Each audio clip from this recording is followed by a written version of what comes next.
125, 126, 127, 8, 129, 120, 121, 122, 123, 124, 125, 26, 127, 128, 129, 120, 121, 122, 123, 124, 125, 126, 127, 128, 29, 130, 21, 122, 123, 24, 125, 126, 127, 128, 29, 140. Berapa menit? Itu enggak? Hah? Pas? Kurang berapa? Idealnya pas 1 menit. Ya, kurang sedikit nggak apa-apa. Kalau lebih nggak boleh. Tapi kurangnya jangan terlalu lama. Misalnya kan harusnya 60 detik. Ini misalnya 58 detik nggak apa-apa. Tapi kalau 1 menit lebih 1 detik nggak boleh. Nggak boleh. Kan idealnya 40 kali dalam 1 menit. Artinya kalian, karena nanti penguji 1 menit, biar kalian berapa kali. Makanya harus belajar. Ya, dah, ya. Ventilasi yang pertama.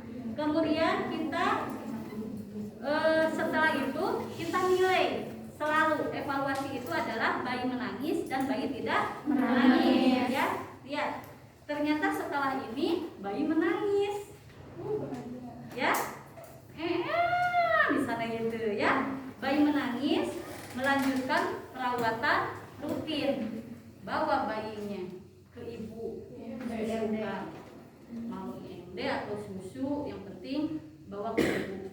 Biasanya kan IMD itu bagi bayinya yang bagus, ya, bagi yang dengan kondisi dengan kondisi di resusitasi, maka perlu perawatan pasca resusitasi, ya, gitu ya. Kemudian lihat ya. Pemantauan bersama ibu dengan cara merasakan gerakan napas dan kecepatan denyut jantung, gitu ya. Ini bawa ke ibu, ya. Mau IMD enggak, atau dibawa ke ibu juga enggak. Nah, lihat. Cek napas dan denyut jantung. Denyut jantung dan gerakan napas bayi lebih cepat dibandingkan dengan ibu. Jadi, ketika ini bayi diberikan kepada ibu, ya. Kemudian kita lihat gerakan dadanya. Kita bandingkan misalnya ini di ibu, ya, digigit saya. Kita lihat gerakan dinding dada bayi dengan yang ibu. Jika misalnya dia lebih cepat dari ibu, berarti bagus. Ya, misalnya kita lihat gitu ya, ibunya ternyata bayi teh